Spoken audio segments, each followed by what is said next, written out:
सूबे में गुणवत्तापूर्ण शिक्षा को लेकर सरकारी विद्यालयों से लेकर कॉलेजों तक अब 3 दिनों तक विद्यालय अगर नहीं आते हैं तो नाम जो है काट के हटा दिया जाए, जिसको लेकर हम अभी मौजूद हैं समस्तीपुर कॉलेज समस्तीपुर में, जहां बच्चे हैं और जानने की कोशिश करते हैं कि बच्चे जो है यह जो फैसला लिया गया है उस फैसले को लेकर क्या सोचते हैं। बताइए क्या मतलब क्या सोचते हैं, क्योंकि 3 दिन अगर नहीं आइएगा तो नाम काट दिया जाएगा, तो इसको लेकर क्या करते हैं, क्या राय है? सर ये तो नहीं आना असंभव हो जाता है, लेकिन अब आ जाती हूँ। कभी कभी 3 दिन नहीं आ, चौथे दिन अगर आ रही हूँ तो अचानक मतलब कोई वजह होता है जिस कारण लेट हो जाता है। उसके बाद मैं जाती हूँ तो अटेंडेंस नहीं बन पाता है, इसकी वजह से नाम कट जाता है। तो नाम कटा गया आपका? नहीं, मेरा नहीं कटा है और बहुत सारे स्टूडेंट कटा गया, बोला गया है, हम लोग कहीं ना कहीं। अच्छा, ये पहले बताइए, जो सरकार ने फैसला लिया है वो फैसला को आप लोग किस रूप में देखते हैं? क्योंकि 3 दिन कॉलेज तो आइएगा तभी तो पढ़िएगा।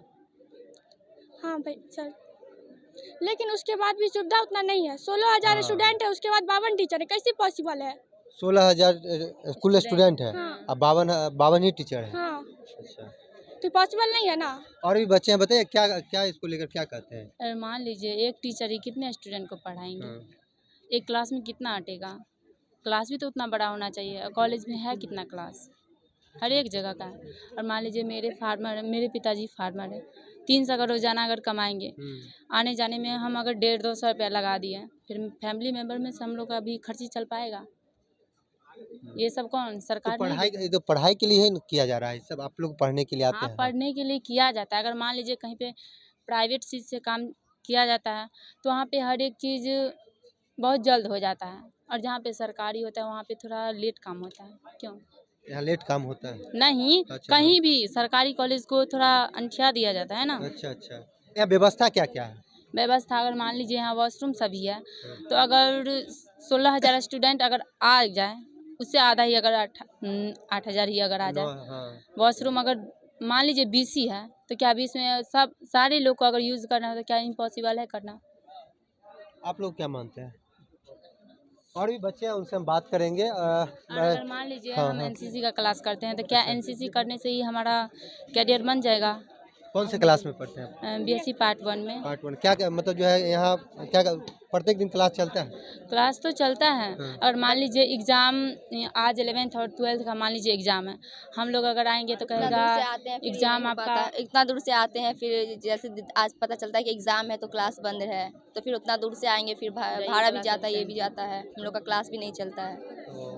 और भी है, देखिए ये व्यवस्था है, क्योंकि इंफ्रास्ट्रक्चर की बात की जाए तो यहाँ कुछ है नहीं व्यवस्था के नाम पे सीधे, क्योंकि सबसे बड़ा सवाल खड़ा हो रहा है कि 16,000 कुल छात्र है और उसके बाद 52 टीचर के सहारे ही 16,000 शिक्षकों के सहारे बच्चों को पढ़ाया कैसे जाएगा, ये सबसे। और व्यवस्था का क्लास में भी कई ऐसे सामान भी नहीं है, तमाम तरह की बातें कि शिक्षक छात्र नेता है। बताइए क्या कुछ यहाँ व्यवस्था और क्या ये सरकार का जो फैसला है यह क्या, इसको किस रूप में देखते हैं? मैं सरकार के फैसला को सकारात्मक रूप में देखता हूँ, और हमारे छात्र के लिए ये अच्छी भी बात है। चलिए अच्छी बात तो है, सब कुछ के लिए मानता हूँ सही है। अगर हमारे यहाँ जो शिक्षक का कमी है उस शिक्षक को कमी को दूर किया जाए, हमारा सब कुछ इंफ्रास्ट्रक्चर सही हो जाएगा। और आप सबसे पहली बात है, सरकार हमें सब कुछ तो दे रही है। हमारे यहाँ स्टूडेंट जनसंख्या बढ़ते जा रहा है तो स्टूडेंट बढ़ेगा ही बढ़ेगा। अप्रोक्स शिक्षक क्यों नहीं बढ़ रहा है? हमारे गुरुदेव क्यों नहीं आ रहे हैं? आप हमारे गुरुदेव का बहाली क्यों नहीं कर रहे हैं? हमारे गुरु का मतलब ही है कि एक सम्मान्य ऊंचा दर्जा दिया गया है गुरु का। यहाँ और क्या कुछ व्यवस्था है? यहाँ हमारे यहाँ 16,000 स्टूडेंट हैं, 52 शिक्षक हैं, अतिथि शिक्षक मिला के, परमानेंट शिक्षक मिला के 52 है। जिस मान लीजिए 16,000 को अप्रॉक्स भाग दिया जाए तो 296 स्टूडेंट पे एक टीचर है। यहाँ 2 ऐसा डिपार्टमेंट हैं जिसमें एचओडी है नहीं, और आर्ट्स के डिपार्टमेंट के प्रभार दे के उनको प्रभार बना के उनको दिया जाता है। अगर हम उर्दू के स्टूडेंट हैं और मैथिली का प्रभार दे दिया गया है, मैथिली के स्टूडेंट हम पढ़ रहे हैं, लिख रहे हैं, इंटरनल मार्क्स में क्या मिलेगा? मैथिली के डिपार्टमेंट का उनको उर्दू वाले टीचर को क्या पता हम क्या लिख के दिए हैं?